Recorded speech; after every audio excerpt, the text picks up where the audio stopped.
Well, good morning. It's Mark Linear with your video thought for the day. Early morning for me. I don't know what time of day you're watching this. Maybe I should be saying good evening, but I will tell you that this week I'm looking at various proverbs that speak to me in my quiet time, and I'm bringing them out to you.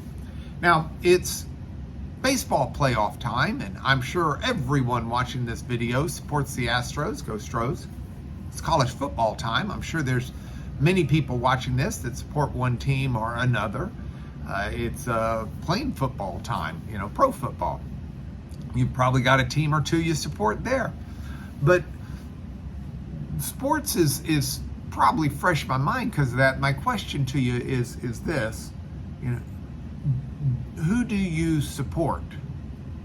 Who's your team? Who's your favorite? Who do you root for? Now that's interesting in today's proverb, because today's proverb from Proverbs chapter 22 says, do not rob the poor because he's poor. In other words, because you can get away with it. Don't crush the afflicted at the gate. Now the gate back in biblical times was the place of congregation where people gathered together to discuss the day, to talk, to do business, lots of things like that.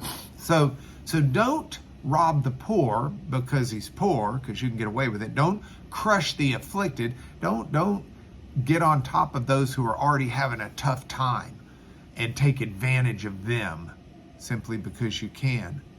And then here's the reason why. For the Lord will plead their cause, and the Lord will rob of life those who rob them. In other words, God's on their team.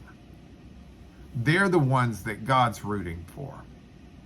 They're the ones that God stands behind. To you and me, they may be underdogs. They may be someone we can take advantage of, not God. Now, I don't plan on going down to the city gate and crushing the afflicted today. And heaven knows I have no intent to rob those who are poor because they're poor. Heavens, I don't want to rob the rich. That's not what we're to be about. But the principle behind this proverb is deeper than simply don't go steal from someone you can get away with it from. The principle behind the proverb is that God stands up for those who need him. Those who are poor and afflicted have the Lord on their side, pleading their cause. So the question for me is not, do I go rob the poor? Do I crush the afflicted?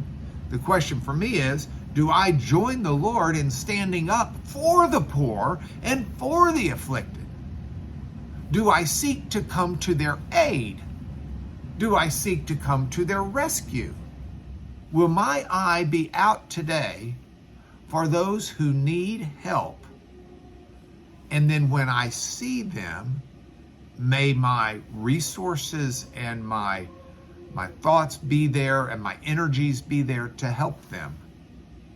I mean, if God is on the side of the poor and afflicted, heaven forbid, literally, I not be. I think that's where my brain's going today. I'm trying to find the truth behind these proverbs and put these into my brain. I hope you will yours as well. It will change our values, and it will change our behavior, and it will change our success before the Lord as we walk through this life. And that's your video thought for the day.